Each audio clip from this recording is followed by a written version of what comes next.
we go.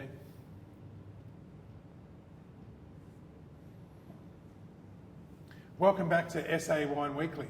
I'm your host, Nathan Goad, and we're coming to you live tonight from JOAN'S Pantry. And very special guests I've got with me. We've got the co-owner of JOAN'S Pantry, Matt Down. Good Welcome day. to the show, Matt. Nice to be on it. And we've also got Scott from Rusty Mutt Wines. So I'll start with you, Scott. Welcome to the show. Thanks very much. And I'm just going to jump straight into it. Give us a bit of a background of yourself. Where did you start off in your winemaking career? And what did you do previous to that? Okay, we've been talking previously. So, I grew up in the Barossa Valley, and when I left high school, I didn't exactly know what I wanted to do straight away. So I got a few jobs here and there. Worked in a bottling line at Orlando, but whilst I was doing that, and I actually worked as a pool attendant.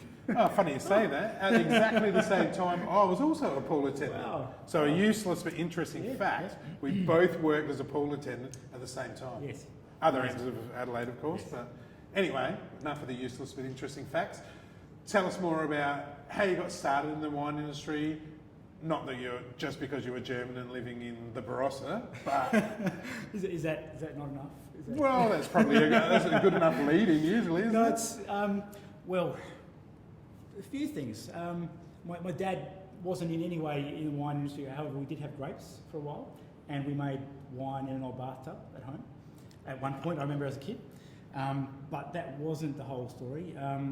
A good family friend was the senior winemaker for Penfold's Kaiser Stuhl at the time, Rodney Chapman, and he was very different. Like his job was completely outside of everything that my dad did, working the forest at Mount Crawford. But that was very interesting. And I guess then leaving school, not knowing what I wanted to do, I worked at the pool, but also worked in wineries in the Barossa, and I thought, chemistry is really interesting. I like what I'm doing here, met some good people, and then I decided to go to Roseworthy. Yeah. Now, we hear Roseworthy so often. Any superstars beside yourself in your class? We had a pretty good year actually. We had Tom Carson from Yabby Lake and a lot of Yarra Valley Pinot fame. That just happens to be my favourite Pinot. Anyway. Peter Godden, who became the head of analytical services at AWRI. Okay. David Horn at Grant Burge. Andrew Locke, Rosemount. Sam Kurtz, who became the senior red winemaker at Orlando, and now's got his own brand, Red Art, I think it is, and Roger Mummer. Victoria Wilcox, she's done a lot of things in Western Australia. So we're talking about a star-studded cast. Oh yeah, even even the sound of it. the girl who started Woodside Cheese Rights in the very beginning was in our year as well. Right. So she decided to move away from wine. So give us a quick run through for the punters. What wines have you brought with you tonight? Rightio, I've got a Viognier. All right. So Viognier is a white variety. Originates in France. So It's well sealed. Struggled to get the cap off. the kind of the idea behind my choice of wines was Rhone varieties and blends, and I believe McLaren Vale is, basically Pass that down to Matt. Thank you, sir. McLaren Vale is a Rhone style region. Those varieties grow well. So Grenache, Shiraz, Mataro, and the white is Viognier. She's a bit full. That's right. Thank you. So tell me a little bit about why this style rather than your Sauv Blancs or... Yeah, I didn't want to make another Sauv Blanc or Chardonnay. I didn't think that we can't compete. McLaren Vale can't compete with Adelaide Hills and New Zealand with Sauv Blanc. Just doesn't happen. Yeah. Chardonnay, a lot of Chardonnay, some good Chardonnay in McLaren Vale. But I thought, well, that's not where I'm at. Sticking with the Rhone idea, I love Viognier. Viognier is actually genetically related to Shiraz very closely. So it's a very unusual variety, unusual white variety. It's got a lot going on, and you can make a delicate aromatic easy drinking white wine like this, or you can make a crazy, oily, thick, buttery, weird, scary thing. Yeah. So Beautiful. we are interactive, live, interactive. You've got a very, very knowledgeable winemaker with you tonight. So fire up the questions, ask him. Also ask Matt, ask him what the wine tastes like, ask him if he likes it. He probably won't tell you the truth while Scott's sitting next to him, he may. That's beautiful. But let's get a quick rundown from you, Matt. What does it taste like? Buttery is the right word. I mean, that is fantastic white wine. I do like Viognier in any case, but that does you credit. You're obviously, I know a lot about Rusty Mutt. We've met each other and done a few wine things together, but that is a sensational wine and something you should be very proud of. That is absolutely top class. And extremely easy drinking? Unfortunately, very easy. Unfortunately, you've always finished it. You're supposed to... I'm glad I've got a driver tonight. Yes, well, that's what we're about in this show anyway. We don't do the little taste. We like more to... actually get some of the wine. Yeah, get to know the wine a little bit more. I was a little short pour. Oh, was I don't want it? to say Sorry. anything, but I did Sorry. seem to be a little bit of a short pour with me. I have a habit of doing that in case I get to take it home with me. I've got a bootload, so we'll be right, I think. You did have a boatload, but not anymore. More? No, that's fine. That's I fine. don't want to make a pig of myself. Okay. Thank you, young man. Very clear. Yes. Yes, it's Does- quite light. It's very light. I was going to say very light. So what alcohol content? Oh, it's short, isn't it? 13.5-ish, something like that. Like it's Okay. lowish, but you got to be careful with Viognier. Too green, you don't get a lot of flavour. Too ripe, and it does go too thick and oily in a way. Okay. But so this is unoaked. It's just a fresh, fruity white wine. I think it's the unoaked part that I'm really enjoying. I'm just going to jump in because we are live and interactive. We've got a question already. Alex Hayes. These labels are fantastic. Thanks, Alex. That's terrific. Thank you very much. So, Especially we if it's may as well jump straight into that. Yeah. Why Rusty Mutt? Right. Oh, I knew you were going to ask that, so that's what everybody So you asks. prepared a story already. Good Once work. upon a time. No, look. When I decided to start my own label, I thought, well, how do I make it personal? Because it's got to be personal. It's got to, it comes from somewhere. It comes from your personality. And at the time, I was actually doing Tai Chi for health and fitness and whatever. And I did Tai Chi for about 10 years. And every lesson you'd learn a bit more about the philosophy behind it. And so to cut an extremely long story short, Rusty Mutt is derived from metal dog. So in Chinese astrology, I'm a metal dog. I'm born in the year of the dog. Yeah. And every time your animal comes around, every 12 years, it's associated with different elements. It can be an earth dog, a metal dog, a water dog, a fire dog, that kind of thing. So basically it's your personality.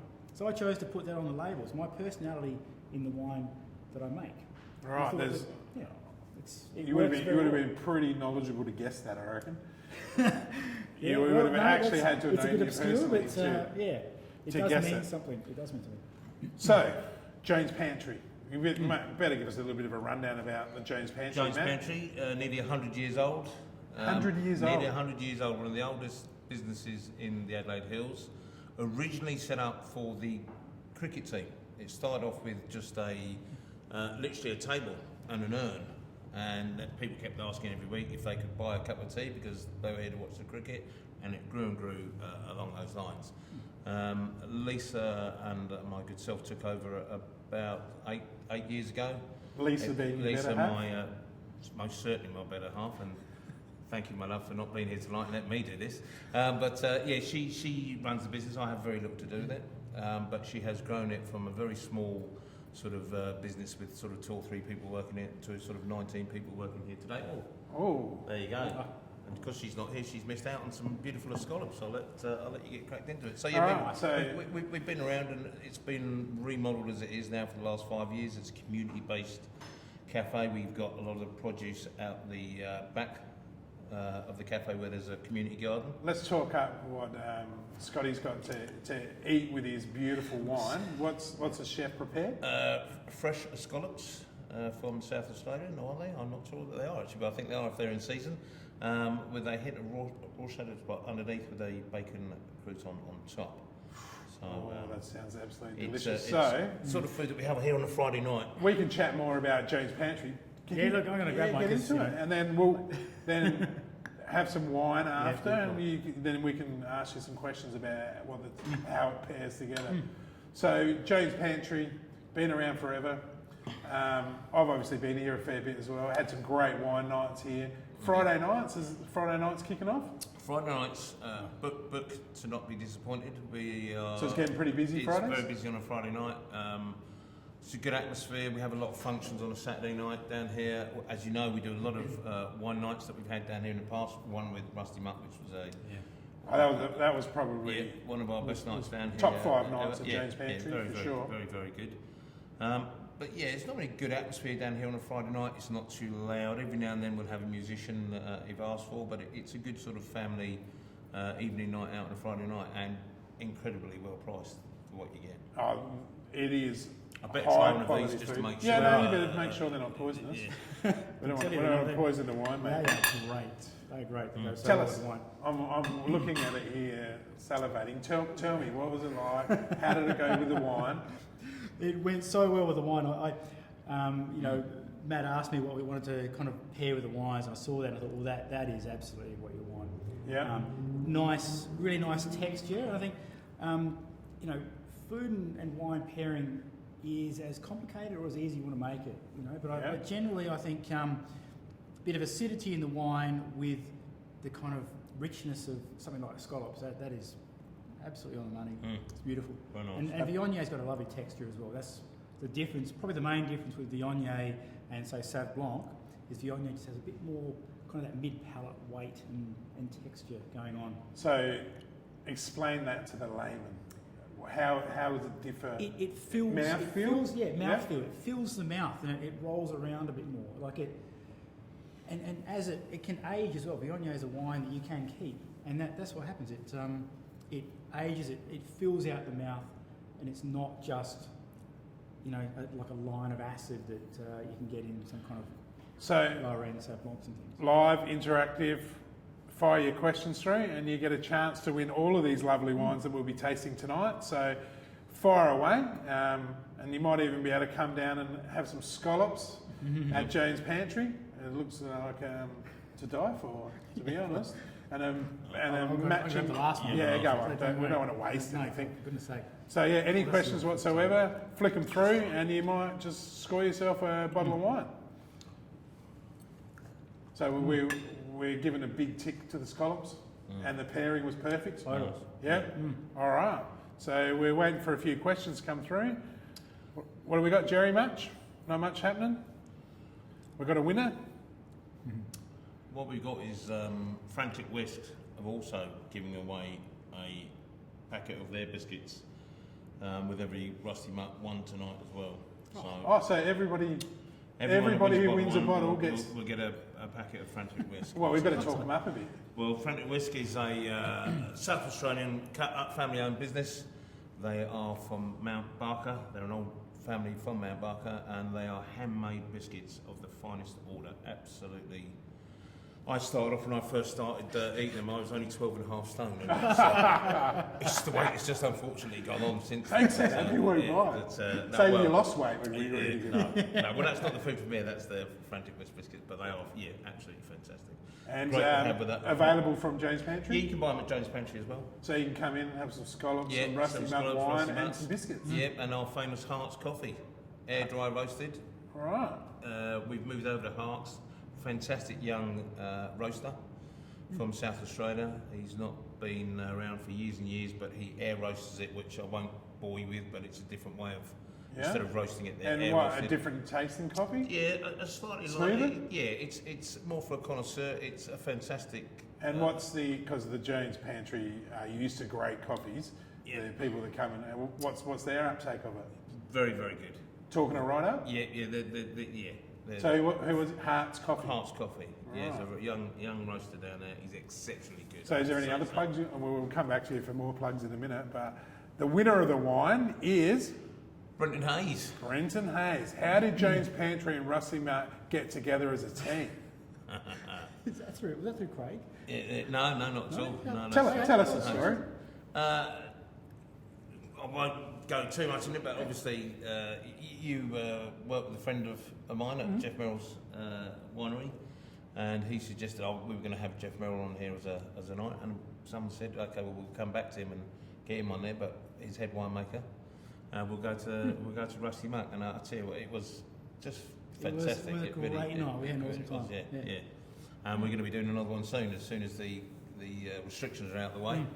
We're going to come back strong with Rusty Mutt, because they're a great company to pair with as well.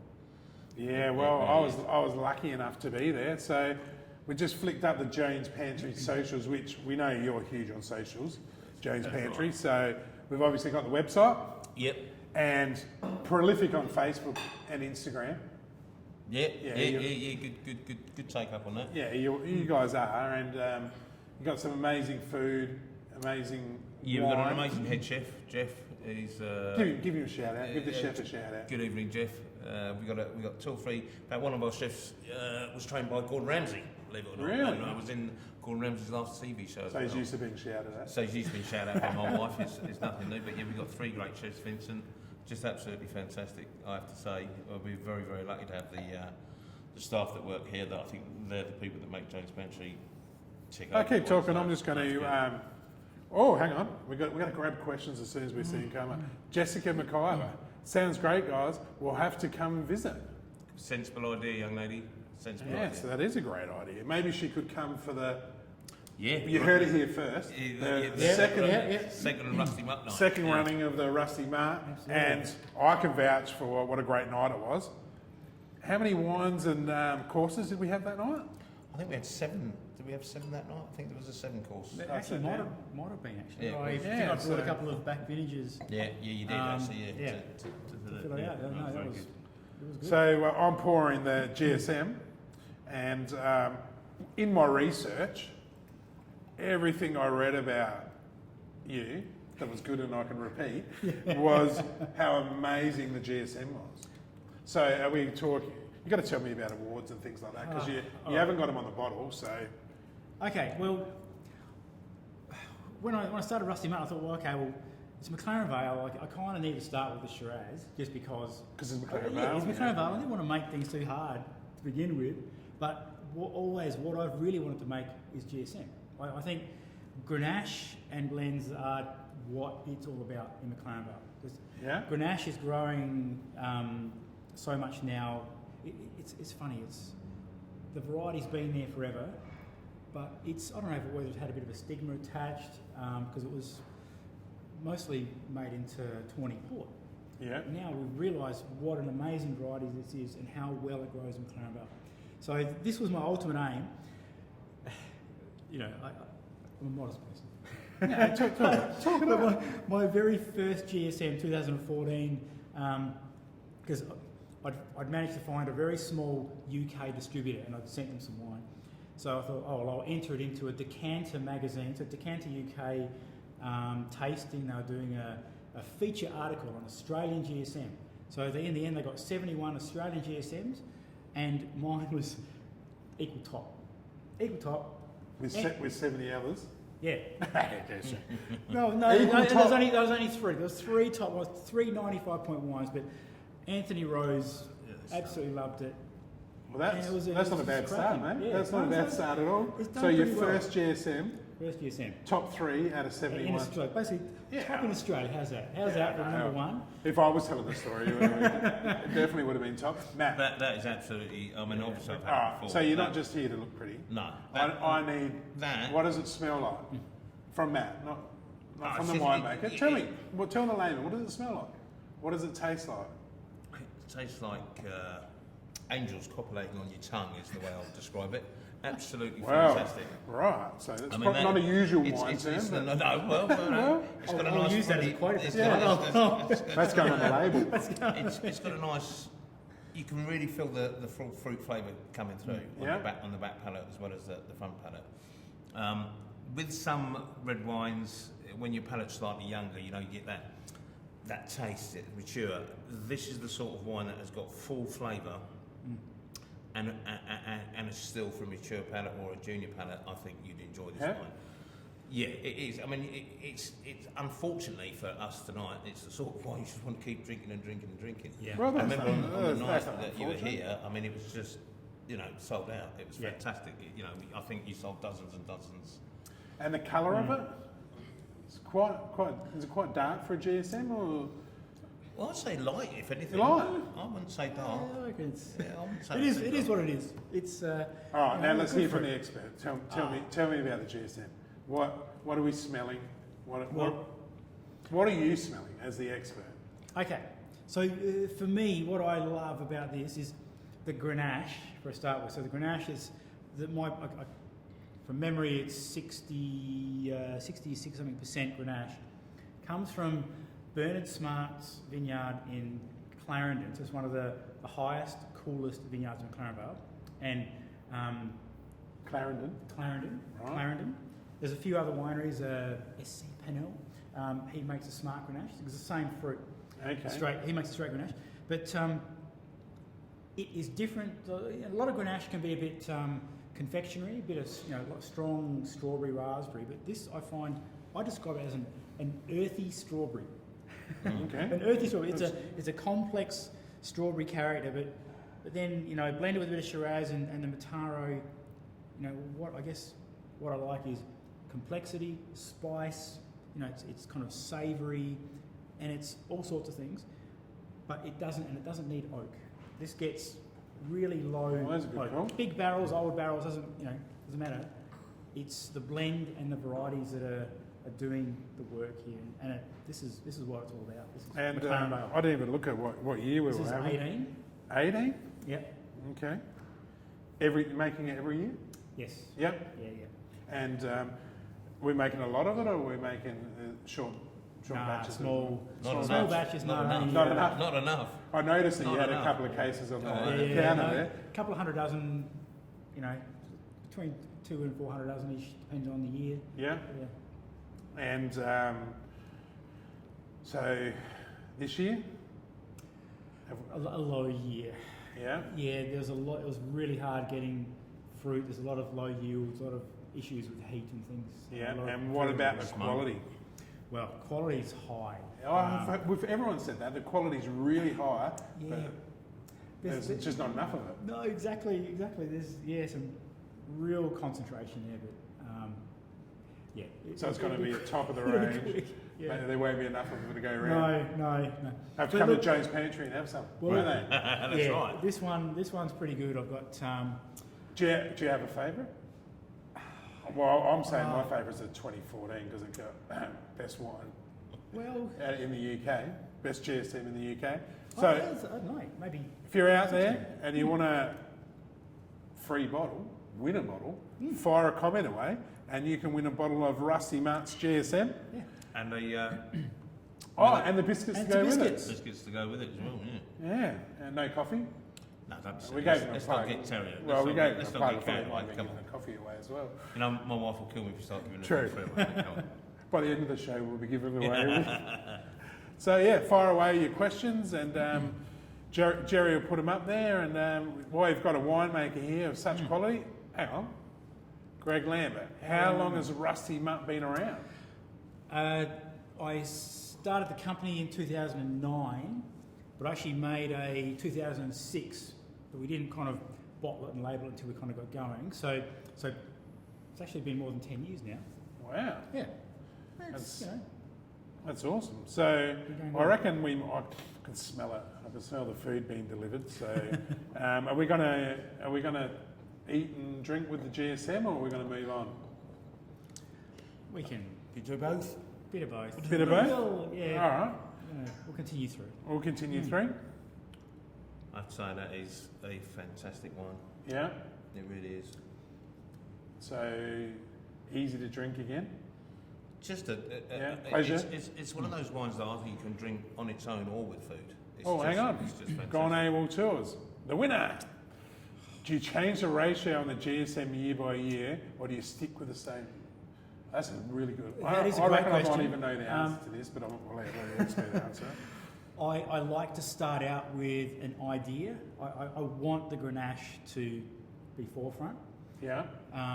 So I start out with an idea that the Grenache is around 60-ish%, and then I just tweak it from there. So look at what the Shiraz does to it, look at what the bit of Mataro does, and just see how it comes out. You know, I want to make the best wine. This is, you know, I still make Shiraz, I make other wines, but this is what I really want to shine each year. So. All right, Matt, push that forward a little bit so the people can see the amazing food that's coming from JOAN'S Pantry. Lovely. Oh, that looks superb. Tell us, what do we got? I think, I think you'll have a look. I haven't even seen it before, so it must be new on the menu. I think you've got some duck with a lovely coating on there. You've got some, what's this, beetroot. Spinach, butter beans. Looks absolutely fantastic, but let's have a little look. Give it a tilt for the camera. Give it a tilt. Can you see that? Oh, look at that. Oh, dear me. We have had some amazing food on the show. We actually started off with just bring some food in, but I think it's turning actually almost into a SA Food Weekly with a little bit of wine. Well, that's what you want. I mean, food and wine, you know, we've got the best of everything in this state. Oh, we are We're very lucky. I mean, So, you said new to the menu, Matt? Yeah. Yep, looks fantastic. As I say, really my beautiful wife that does all the hard work up here, and I'm just here for my looks. You're just here to take the credit. Exactly that. To make JOAN'S Pantry look good. That's exactly right. That is exactly right. that actually works really well. Yeah. Yeah. You look pretty impressed. Yeah. The duck has a lovely, rich texture to it, and it just kind of, the wine continues on with that. It's actually, that's a really good match. Yeah. I was hoping of something. Grenache, tends to work well with kind of oily but light food. So excellent pairing again, Matt. Good work. That's great. I'm gonna Go for it. So, look at this. We got another question. Keep eating. I'll read it slowly. Do you use your own grapes or do you blend with others? Wow. So we're going to do this. Matt, do you know the answer to this? Unfortunately, I don't. Well, we use Smart Grenache from Clarendon. I don't think he owns that. So, no, I buy my grapes. yeah. I guess working in McLaren Bar for so long, you know, you get to know so many people.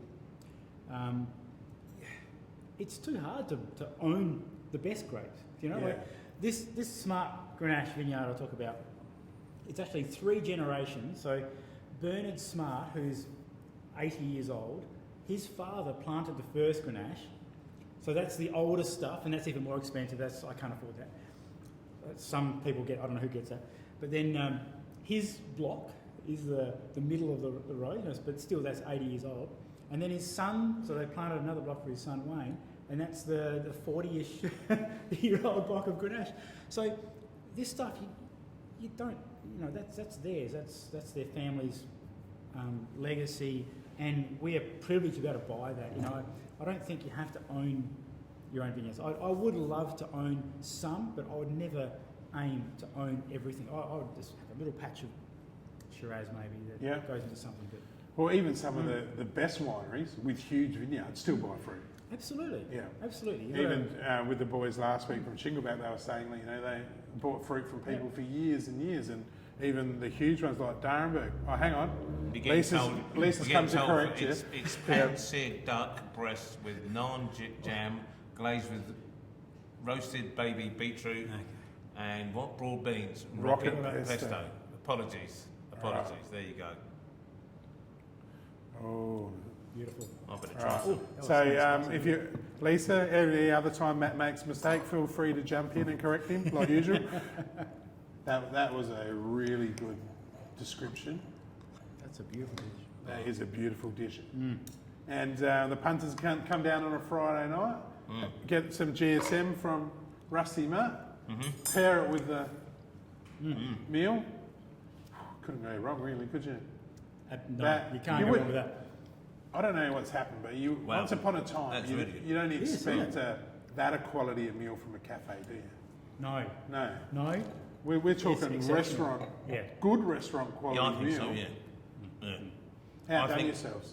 I actually think, pound for pound, dollar for dollar, it's probably in the the top on a Friday night, I think the chefs here are amazing. I would put them against anyone else in the state. Oh, another one, Alex. Do you have any up-and-coming events as restrictions are easing? Well, funny you say that, Alex. We just had exactly. We haven't had any on the radar because we haven't known what's going on. We did have things lined up, but no. The trouble you've got at the moment for any business in the catering business, you never know what's going to happen. If you were sitting down in Victoria 6 weeks ago, you'd be planning to open it up and do an event. The trouble is people probably don't understand the time and effort to create a different menu for a wine night. Quite often we'll have 5 to 7 courses. We've had some of the best winemakers in the world, as far as I'm concerned, with Rusty Mutt. People like Molly Duca, they've all done their nights down here, and they're always sold out. But the trouble is it takes great effort from the winemaker and from the staff here to organise that night. Yeah. So we're just holding off until we can get some absolute clarity that we're not going to have any problems. All right. This is a really, really good question from Brenton. A few questions. I reckon he might be after a bottle of Rusty Mutt.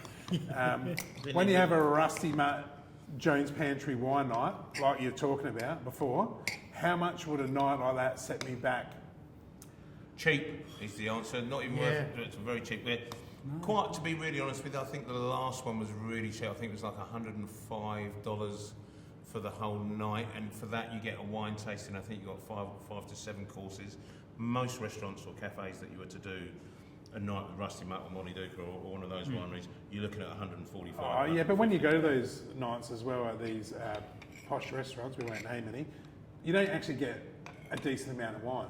When you come here, good idea to bring a duty driver, or get dropped off and get an Uber, or get your brother to come back from town and pick you up like I did, me and my lovely wife. But when you are coming here, you're getting 7 courses with 7 different wines and a nice glass, not a little taster. So you're actually drinking and eating and amazing night. Joshua Kent, is a GSM always in that order? Or do any winemakers shift the varieties around, as in SGM or MS? I don't know if MSG would work. Josh, I do know of an MSG, but we have to list the varieties in order of percentage. So I choose to make a GSM, so there has to be more Grenache than Shiraz than Mataro. They can be, a third. You can call it whatever you like. Yeah. I aim to make a GSM, but we have extremely strict labelling laws in Australia. Extremely strict. Yeah, too strict? They're protective. They're protective of the industry as a whole, which is great. And they audit your label. They can check, especially anything that's exported and things like that. You've got to be able to show records from the bottle through the lot code, back through the bottling company, back through your records to the individual growers, and they can ring them up and ask how many tonnes did Rusty Mutt buy from you in 2008. I mean, it's to stop fraud. It's to stop people passing off wine from passing off wine that's not theirs. Lesser region as, say, Mataro or whatever. Pretty good question, really. Oh, excellent Pretty question. good question. Excellent. Well done, Josh. Yeah. So, Rusty Mutt. Now we can find you on pretty much all socials. I try. Yeah. And obviously your website, people can buy online. Yes, they can. They can. And obviously, hopefully people have been supporting you well during the COVID crisis, buying more online. Look, it's really good. This is where it's great to join an email list for the winery. Or a wine club, that's what people call it, A lot of people, even myself, we get caught up about joining email lists and putting a name down. But the thing with wine, pricing of wine is extremely complex. So I can't put a price on the public website that is lower than, say, a retailer will sell my wine in Sydney. Yes. If I do that, they'll stop selling my wine. So I've got to put the highest price for my bottle on anything on my website. So that's why I want you to join my email list or any other type of club like that. Yeah. And I can give you, discounts, coupons, and all that kind of stuff to, get you wine at a price that I think is keeps So everybody that happy. is a real good hint for anybody watching. Yeah, join the wine clubs, don't and be you afraid. get Join wine yourself some clubs. absolute bargains. Exactly. So we're going to jump on to the Temp. Talk to me about this. As we pour it, people are Rightio. going to be watching it. So Okay, well, the wine savvy people here may know that Tempranillo is not a Rhone variety. It actually originates in Spain. yeah, But I thought, well, I am limiting myself. I'd say I'm just making Rhone varieties and blends. That's a bit silly. Tempranillo, in my mind, this style anyway, is a very drinkable wine. It's kind of like the Rhone of Spain. It's in that same vein. They even actually blend Grenache with Tempranillo in Spain. So I've made a young, again low oaked, really fruity, drinkable wine. I can It's just- smell it. it's just- oh, that's right. I it's spilled just some on my exciting. hand. I spilled some on my hand. No wonder I can smell it. But it's really, the smell of it's really strong. Tempranillo grows so well in the Conejo. Yeah, It's kind of a bit later ripening. It holds its acid because when the heat comes through, we get higher temperatures through growing season, acid drops away, and we're finding that more and more as we're getting warmer climates. it's climate changing. Yeah. A lot of our traditional varieties, it's getting harder and harder. But Tempranillo is actually a great variety to go forward with in the Conejo. It handles the heat really well. Okay. So it's a yummy variety. It's not too different to anything you would know. It's not strange and unusual. It's just a great red wine. Righto, Matt. Yeah. Give me the rundown. Smell, taste, feel.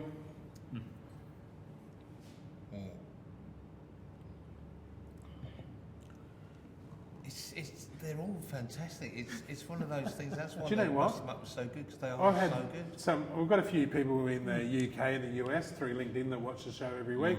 How you going, guys? They say to me, "You never said a bad word about wine." Majority of the wines we've had on are all from McLaren Vale, and I don't think there's such a thing. I don't think there's such a. It's just a different variants of good. Yeah. I think you're right there. I think We're so spoiled, aren't we? Oh, we are. I think that's why South Australia and Australia's so strict on bottling. That's why, because Yeah. we really in South Australia, in Australia, if you put out a bad wine, it just fails. It Yeah. might last for one Yeah. season and no one's coming back. And we're very That's blessed, exactly right. very blessed in this country for the So wines that we've got. smell. Come on. We need the name, even though you do have a background in the wine industry. What?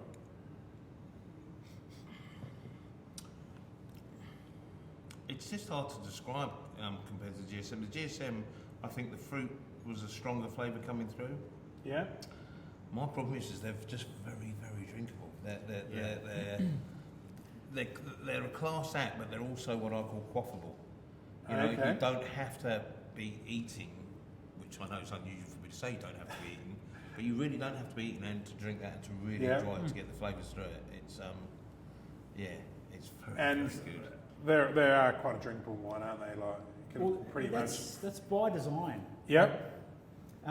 These reds are hand plunged, or the ferments are hand plunged, and then they're basket pressed. So they're both really gentle techniques. Do you want to explain what basket press means? Well, basket pressing. So when you've fermented the red grapes, so you have everything in there: the skins, the seeds, the pulp, the juice, everything's all in together, because all the colour in red wine is in the skins. Yep. So at the end of the fermentation, where sugar is converted to alcohol, you need to get all that, the wine that's just all trapped in the skins out. You put it into a press. There are various designs, but you think of that traditional wine press, the wooden slats, with the screw thing on top. That's kind of what you do, except there are now, larger, hydraulic and whatever. Yeah. It's exactly the same principle though. They have a stainless steel, or still in some cases, still wood. You just squash the skins down, and that is actually a very gentle press, because there are mechanical presses. There are presses that they're like a cement mixer almost. They rotate it around. They have airbags or screws that crush it against the edge and extract every last drop. But it gets more tannic and more bitter the harder you try and extract more out of the kind of these spent skins. So basket pressing is gentle, plunging of the ferment. When it's fermenting, the skins in the ferment float up because of the carbon dioxide bubbles. They attach and they float up. You've got to push them down, usually twice a day. Okay. Again, that helps the colour and the flavour and the tannin come out of the skins. All these methods are gentle. So we're not trying to make a really heavy red. We're trying to make a yummy wine here. Yeah. And then oak is the last thing. Oak also has tannin, which is that grippy feeling you get like when you drink a strong cup of tea. That comes from new oak. So we don't use new oak. We use oak that's been used before. So that helps us kind of move the wine into a more drinkable style. So gentle winemaking techniques and older oak. So a lot goes into it to make it that easily drinkable. Yeah, just a wine. Yeah, no, it just comes out that way. doesn't it? Almost like a foot press. Almost like a foot press. So if you've got any, that was awesome, by the way. Thanks. People learn so much by watching this show. And if you do have any questions, fire them away. You've got a pool of knowledge here, and use it. Ask him some questions, and you can win yourself a bottle. You've seen the other guys already just winning bottles by asking some pretty good questions. I'm pretty impressed with the questions tonight. Terrific. So yeah, fire them away. So you're rating this one as drinkable whenever. Yeah, so far. And what about someone who doesn't drink much wine? Good one to start on? Yeah, very good. Yeah? As I say, it's very easy. My favourite word is quaffable. Yeah. It's the old skiing after a hard day skiing back when I was a younger man. You'd look for a wine that you can really enjoy before you even get anywhere near any food. It's one of those. Yeah. If you were to go out and to sit at a bar and there was no food involved at all, it'd be a great wine to have. Excellent. And they are easy to drink, the variety, isn't it? So a little bit lighter. Yes, actually the alcohol is lower on this. This is a 13.5, where most reds you'll get nowadays are 14.5% alcohol. Yeah. Again, another reason why Tempranillo is so great for the Voet. It just becomes flavour ripe with less sugar, which is a bonus. So that's Tempranillo, excellent. great. So yeah, we got fire some questions away, and you could take your home a bottle. Probably go pretty well with tapas and things like that too, wouldn't it? Well, So, the Spanish know how to eat. Tempranillo's the Spanish. Yeah. Oh, that's why I brought it up. Mate, they know how to eat. That's good stuff. Here you go. And the winner, Tony McGuinness. Are your wines best opened when bought or put down for some time? Oh God, that's a great question. Do you know what every winemaker said? They're both. Buy two bottles. Buy a bottle for now. Oh, look. Drink it now. Put one in the cellar. Case for now, case for Better now. answer Tony's question. Well, yeah, look, thanks, Tony. They're sold now. You can buy it now, you can drink it now. But it's not going to fall over. It will gain complexity and interest. Wines do grow. That's great. Acidity is really important to me with in my winemaking. They've got everything. They've got flavour, acidity. They've got, these wines will last in bottle for 5 to 10 years, no problem, and they will grow and change. So it's actually more up to you. How do you like to drink your wine? Do you like the young, fresh, fruity flavours, or do you like a bit of complexity and seeing what wines do? So there you go. So don't buy 2 bottles. Buy 6 bottles. Oh, for sure. 12. Then, buy 12. Buy a case. Yeah, exactly. But Drink 6 now and put 6 away. that's the beauty. I think you're going wrong there. I think buy 12 now, 12 for later. When wine's that good and at this reasonable price, you're better doing it 12 and 12. Yeah, well, Totally. if you stay tuned, then there may be a deal coming up where you can get some of these awesome bottles of wine. So what we're going to do now is we're going to jump across to McLaren Vale's favourite, what it's world renowned for, the Shiraz. So you boys bear with me. I'll start pouring. Oh, look at these nice glasses with JOAN'S Pantry on them. Very nice. Right. Very nice indeed. Are we giving any of those away? No, we're not. Steady. Just want to see if Lisa was still watching. It's like, what? She's watching. See some Well, these are nice Yeah. glasses. It's a good glass. Yeah. Yeah, big one. It's my sort of glass, this one. Enough? Bit more? I'll be taking the empty bottles home with me. Don't Oh, don't you worry. We'll be fighting over those. So the Shiraz. Tell me a story about the Shiraz.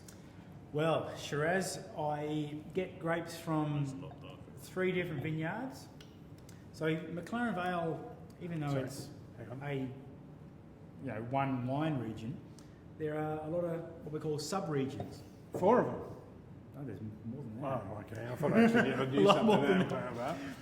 No, so it's really diverse, and its geology is extremely diverse. We're very blessed. We've got some really old stuff. We've got young soils. We've got We've got the sea. We've got the hills. Yeah, exactly. We've got the ocean and the hills. So we're on the boundary of the Adelaide Hills. So as I said before, like Clarendon Vineyard, that's getting cool, close to Adelaide Hills.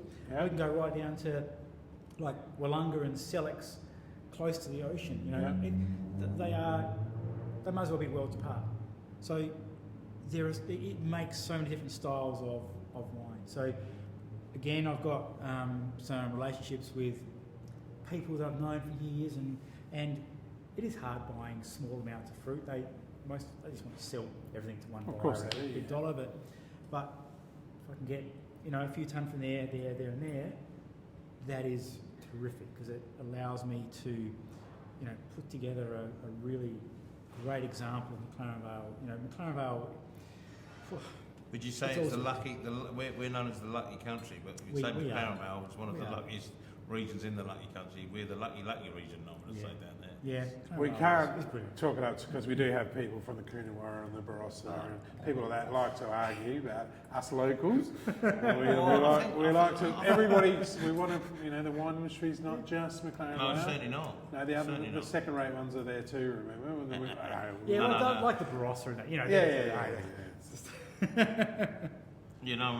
We as I say, we're just blessed as a state. If you compare us to the other states with our wine. So, talk to me again about the wine, Matt. Well, it's obviously I'm not drinking it. It's a lot darker. A lot darker. A lot darker. Yeah. More oak. Yeah, I could smell it when I was pouring it. Yeah. It really is. It's one of those things. Do you know what? The trouble is, you come on a program like this, and you sit here and you sit next to the winemaker. Yeah. But the trouble is, every single wine we've had tonight, and I've not been a big drinker of white wine for quite some years. I've been into my reds. Yeah. But as I say, that was fantastic to kick off with. The wine was absolutely fantastic. Thank you. Each wine has been superb. Yeah. Was a reason you stock his wine too, though, isn't it? Well, because it is amazing wine, but yeah.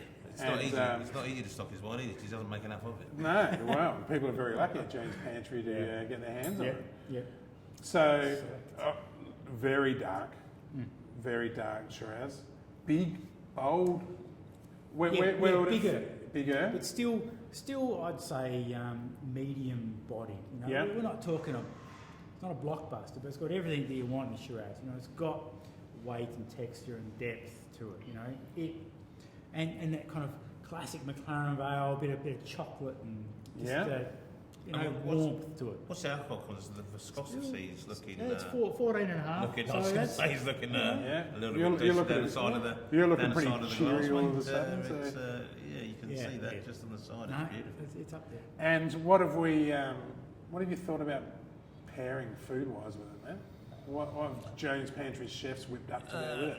A nice smoky bit of brisket, I believe. Brisket? We do a bit of smoking on site. We have a smoker here. The chefs are very much... Oh, hang on a minute. As if by magic. Hang on. Oh, here we go. Look at that. So I might Look at tip that. that up Wait for the cameraman, yeah. for our You'll get cameraman to have a little look. Oh, Yeah, so we've got some... hold it up a bit more. Yeah, here we go. Parader. Look at that. Look at that. Make sure you get the description Slide right. it down a okay? bit.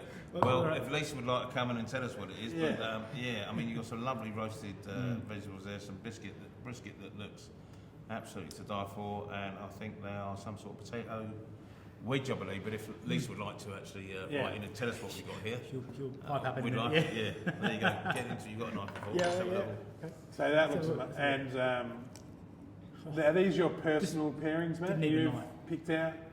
No, actually, Scotty said he thinks this is what we would be best pairing with, Right. and we just went with what he What said. was on the menu? I mean, they're always on the. He picked them off our menu. Yeah. So Which you know the menu quite well anyway, being Yeah. frequent visitor. Well, no, I'm not. My wife doesn't. No, doesn't Scotty, let me come no, here. I know you're Scotty, not allowed I'm in not here. allowed in here that often. So I took the opportunity to come tonight. It's the only Yeah. way I was going to get in. Fair enough. So again, the smokiness. It's funny because I haven't used new oak in that, Yeah. and normally like, you do get smoky character smoke. It's almost like the brisket is added the smoke. You know, it's complemented the wine really well. That's lovely. So our junior chef has prepared the food tonight. Young William Billy He's Down. done a good Well done. job. You've done a He's done good a job great there, my boy. Very good. Give Very him good a rev up. You're lad. Well, he's just Speak highly he's of just him. left school, the old lad, and I'm very proud of him. He's a great Mate, lad, I've and got that. he's an aspiring That's, chef. So This is He's Mate, done well. he's outdone himself. Jeez. But the Don't food need here deny. is always. yeah, the food is always good. Yeah. It's always good. But as I say, we've got some imaginative chefs here that can push the barriers for a cafe of our size. Yeah, I know. It's a very imaginative. If you wanted to selection. impress a lady or something, you know, Well- come out on a Friday night. Friday night, that is Wow. it, definitely. So, if you want to be on this show, if you own a winery, you're a winemaker, or even better, if you've got a favourite winemaker, send it through, send us a comment, send us a message. We'll get in contact with them, we'll get them on, and you can ask them the questions. We can taste their wines. If you're really smart about it, you'll get somebody on who you want to win their wines. And then, because we always give away the bottles that we're talking about as well. So make sure that you flick us a message or send us someone's details. Say, get this winemaker on. She's amazing. We haven't had many girls on yet. We were lucky enough to have Anna from Zonte's Footstep. Oh yeah. She's not the winemaker, she's the bean counter, as she calls it, or grape counter, as she She's calls terrific. it. She knows her. She knows her apples, should we say? Oh, she knows. She knows her wine too. Don't worry about that. Beautiful lady too. Yeah, I know Anna. She's lovely. And then we had Jill Gordon-Smith, who is, we didn't really know at the time, but one of probably Australia's best Italian variety wine expert. She was brilliant on the show as well. Yeah, She she was so was knowledgeable. excellent. Her knowledge, and she's a wine educator as well. Yeah. So she runs that program. So Yeah. she was great. So yeah, if you've got any more, hang on, we better address this yeah. quickly. Here we go. I'll let you read it out. It's a slow and low smoked Bit. Mayura brisket. Mayura brisket, baby carrots, and fried polenta with a tomato glaze. Beautiful. That was good. That wasn't bad That- presentation, was it? Very good. That dish I'll is have one more terrific. You want to come here for that. You do. I mean, Yeah, I have to say, And like I was saying, I should if have you're married out a chef. to impress, if you're out to impress a lady, bring her along.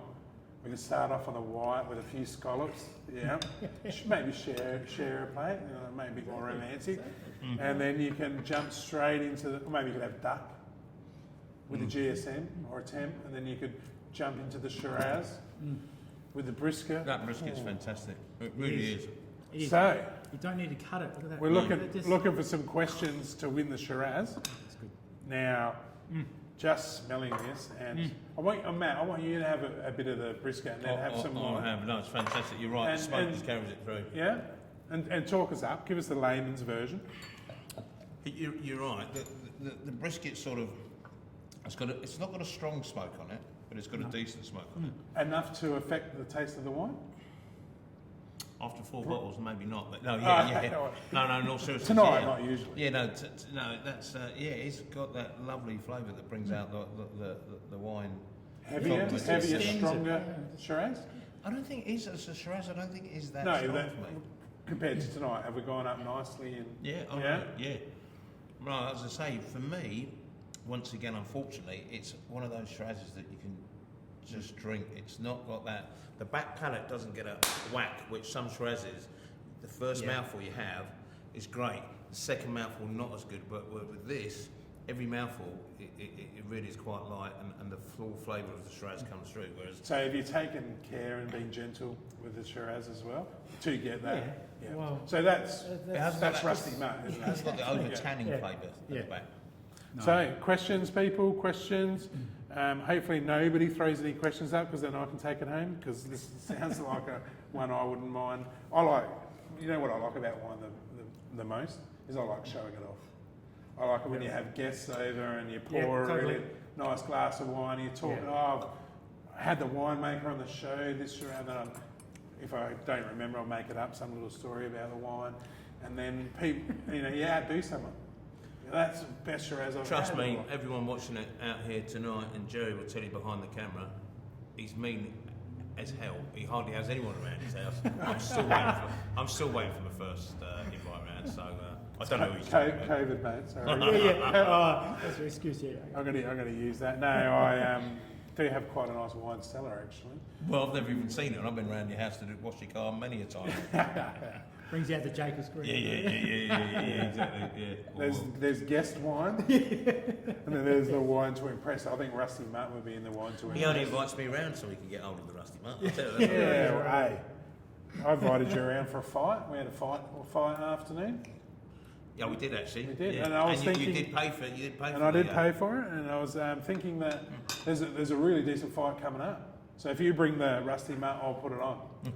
Costa Zoo's son and Jeff Horn. There you go.